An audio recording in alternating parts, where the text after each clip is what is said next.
Assalamu alaikum wa rahmatullahi wa barakatuh. I'm your brother AbuTalha Zahack. Welcome all of you. You're watching the CandidTalk, and the topic of our discussion today is, do souls come back?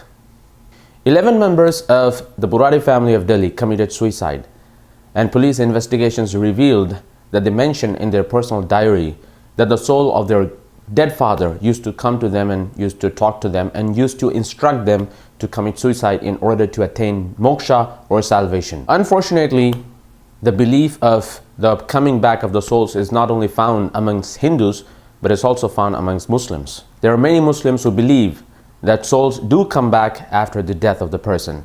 They believe that if they haven't completed any task or they haven't accomplished any task, the soul come back and they try to complete the task which was unaccomplished. Some Muslims even claim that they see the saint in the dream who instruct them to build the shrine or the dome over their grave. On the night of 15th of Shaban, Muslims in the Indian subcontinent prepare delicious food for the dead souls. They even offer the paddy liquor or the intoxicants or the cigarettes the dead people love to have in their lives. Now the question comes up, where does the soul go after the death? Prophet Muhammad sallallahu alaihi wasallam mentioned that the soul after the death of the person goes to Alam Barzakh. That is a transitory world. Good souls go to Illiyin, and the bad souls go to Sijjin. Allah subhanahu wa ta'ala has mentioned about Illiyin and Sijjin in Surah Mutaffifin. He says, Kalla inna kitab al-fajjara lafi Sijjin. And he also says, Kalla inna kitab al-abrara lafi Illiyin. He mentions about Fujjar and Abrar. Fujjar are the wicked souls, and Abrar are the pious souls. Now the question is, who pretends to be the soul of the dead people? What are these shadows? What are these voices? And what are the things which possess the people and speak in the language and in the tone of the dead people and claim to know the unseen? And in fact, they tell about the things which are not known to the people. Prophet Muhammad sallallahu alaihi wasallam said that every person is accompanied by Qareen, a jinn. He knows everything about you. And for this reason, Prophet Muhammad ﷺ told you to recite du'as before doing any action. In fact, the du'a before the food, du'a before entering the toilet, and du'a before the lovemaking. The companions of Prophet ﷺ asked him, do you also have a qareen? Prophet ﷺ said, yes, and he is Muslim. And it doesn't tell me anything except good. That means every person is accompanied by a qareen. In fact, Allah subhanahu wa ta'ala mentions about this qareen in the Holy Quran. وَمَنْ يَعْشُ عَنْ ذِكْرِ الرَّحْمَنِ نُقَيِّضْ لَهُ شَيْطَانًا فَهُوَ لَهُ قَرِينٌ. When a person dies, his qareen doesn't die.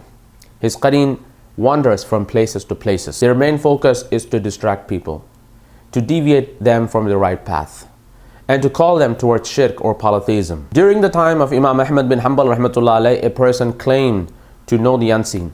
He challenged to get the grains, and he said that I will tell you how much quantity of grains you have got in your bags. Every person got the bags, and he would look at the bag and would say that your bag has 1,000 grains, your bag has 2,000 grains, and your bag has 3,000 grains. But when he looked at the bag of Imam Ahmad bin Hanbal rahmatullah alayh, he could not say. Imam Ahmad bin Hanbal rahmatullah alayh immediately told him to leave the city, to vacate the city, otherwise he will complain about him to the Khalifa. People asked Ahmad bin Hanbal rahmatullah alayh why he could not tell the quantity.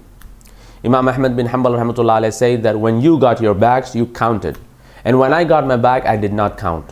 And for this reason, my qareen could not count with me, but your qareen counted. And it happens many times when you visit an oracle or a magician, and you go to him, and without even speaking to you, he tells everything about you, about your background, your family, your problems, your issues, your wealth, everything about you. So how do they know about it? They have the knowledge of black magic. They speak to their jinn, and their jinn speak to your jinn. And this is how the communication happens, and this is how your information is passed on to him. Just keep this simple statement in your mind, that good souls go to Illiyin and the bad souls go to Sijjin. They do not wander, they do not come back, they do not speak to people, and they do not visit their relatives. And the voices and the dreams and the shadows which you see is the handiwork of qareen or the jinn or the shaitan. Souls do not come back. I hope you like this video. I'm your brother AbuTalha Zahack, and you're watching the CandidTalk. Assalamu alaikum wa rahmatullahi wa barakatuh.